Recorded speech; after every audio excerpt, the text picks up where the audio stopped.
Welcome to my little fiction corner, a cozy space where imagination seeps through the walls and fiction waits in every corner. It's a gentle place, a quiet reminder that stories are still worth engaging with, worth immersing in. I'm Sarai, and I'm so glad you're here.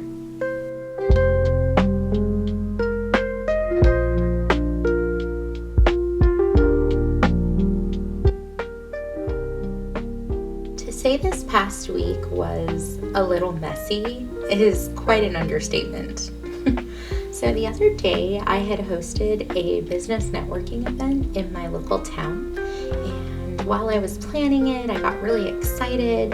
I imagined a room full of voices, the warm hum of conversation, maybe a few new friendships forming even. But then things went sideways. So for starters, the venue lost my booking. I don't know how that happened, but we were able to fix it in time, and the event went on as planned.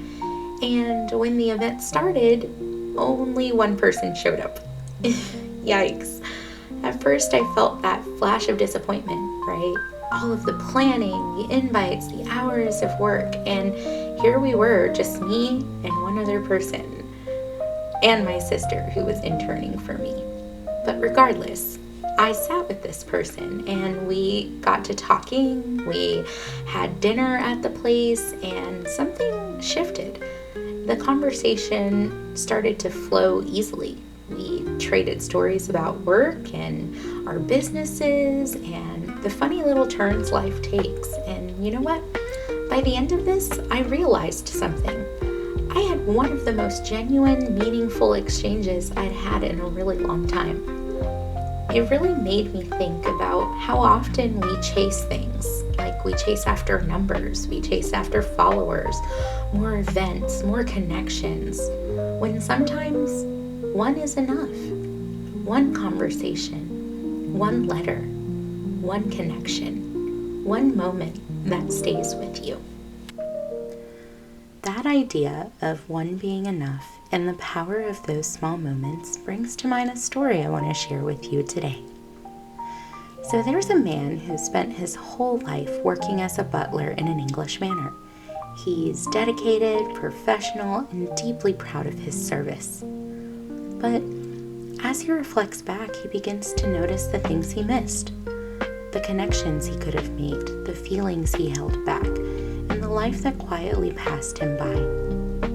It's a gentle, bittersweet story about looking inward and realizing how the smallest moments shape us, even the ones that never made a sound. What really sticks with me about this story is how quietly powerful it is. It's not about big, dramatic moments or flashy twists. It's about all those little things we don't always say out loud. The pauses, the memories, the things that linger in the background of our lives. For example, there's a moment where the butler is simply watching the rain outside, reflecting on a day gone by. It's such a small moment, but it's full of unspoken feelings, a quiet mix of regret, hope, and longing. Moments like that remind me that sometimes the most important parts of a story are the ones you feel and not necessarily the ones you hear. Although the sound of rain is quite nice. This story comes from Kazuo Ishiguro's novel, The Remains of the Day, which won the Booker Prize, and it's known for its delicate exploration of memory and regret. Ishiguro's writing is beautifully restrained. He invites you to read between the lines, to sense what's left unsaid as much as what is spoken. The book was adapted into a film in 1993, directed by James Ivory and starring Anthony Hopkins and Emma Thompson, two actors known for their subtle, emotionally deep performances. The movie captures the novel's quiet, reflective tone so perfectly, with elegant period details, soft lighting, and moments that linger long after the scene ends. Both the book and the film invite you into a world where much happens beneath the surface. where a man's life of service hides a wealth of emotions and missed chances. They gently remind us that sometimes the most meaningful stories are the quietest ones. One line from the book that has stayed with me is, "But to love and be wise is the hardest lesson of all." For me, it's a reminder that sometimes the most meaningful connections aren't the loudest or most obvious ones. They're the quiet moments that stay with you long after the story ends. I'll be sure to link both the book and the movie in the show notes so you can choose whichever format you prefer to enjoy. The next story I want to share with you today is one I'm really excited about. So this story is one of those stories that feels like opening a letter from a friend you haven't heard from in years. Like a little worn around the edges, but filled with so much warmth. It begins in post-war 1949 with Helene. She's a quick-witted, book-loving writer in New York, and she's searching for a rare edition that she can't seem to find anywhere in the city.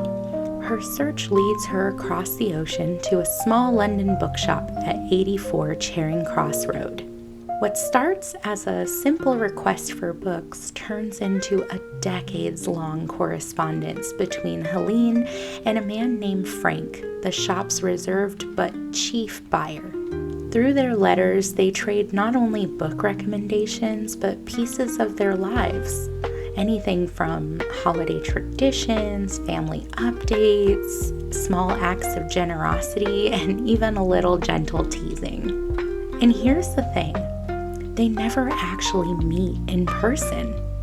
I find that so fascinating, and that's part of what makes it so quietly powerful. It's about connection for connection's sake. There's no grand plot twist, no dramatic confrontation, just two people building a friendship in the spaces between pages and postmarks. The charm is in the details.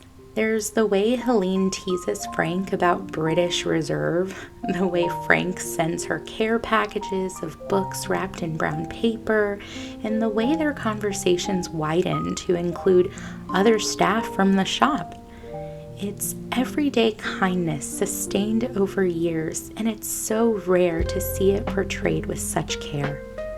The book itself, published in 1970, is slim. You could finish it in an afternoon. I did. But it's the kind of story that lingers.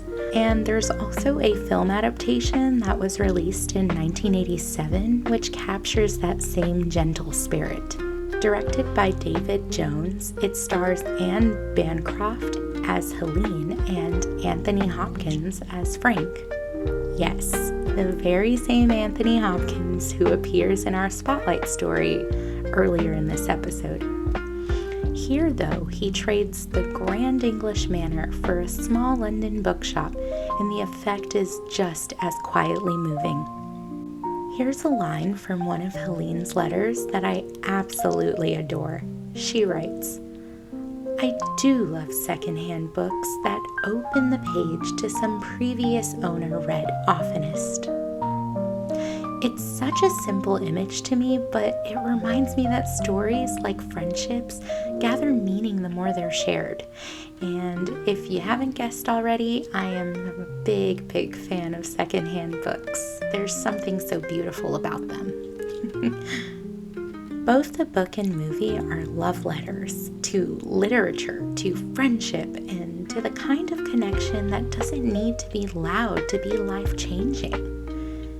They're reminders that even when distance, time, or circumstance keeps people apart, words can still bring them close together. If you ever find yourself in need of something warm and reassuring, something to remind you that the smallest gestures can matter the most, 84 Charing Cross Road is a story worth keeping close. I'll have links in the show notes for both the book and the film so you can choose the version that calls to you most, or enjoy both the way that I do. Before we say goodbye, here's a little suggestion for you to carry this week. Try creating a small moment just for connection. Maybe invite someone you care about for a quiet cup of tea or a hot beverage, or begin a letter writing or journal practice to capture the thoughts and feelings you don't often share out loud. As you do this, take a moment to reflect on times when less, one conversation, one kind gesture, one moment, has been more than enough.